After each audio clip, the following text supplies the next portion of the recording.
In this video, we will see how to map a contract table to a source table from your ServiceNow instance to determine the data that will be added in a contract document. Open the contract template Word document where you want to add signature blocks.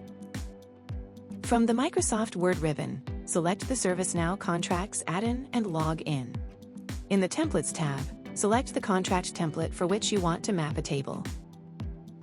Navigate to the Table tab and select Configure Table Mapping.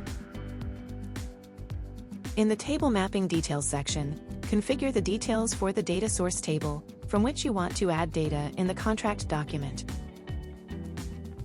In the Table Columns field, select the columns of the data source table that you want to map to the contract template.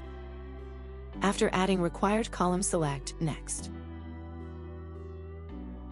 In the Table Display Configuration section, set the display properties to define how the data appears within the table in the contract document, and then select Next.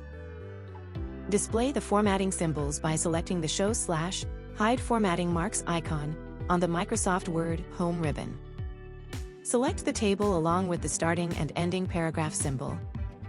To mark the table, select the Table tag. After adding the table content control, select Next.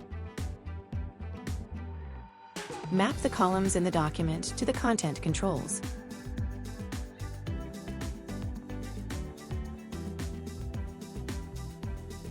Once all the columns are tagged, select Complete.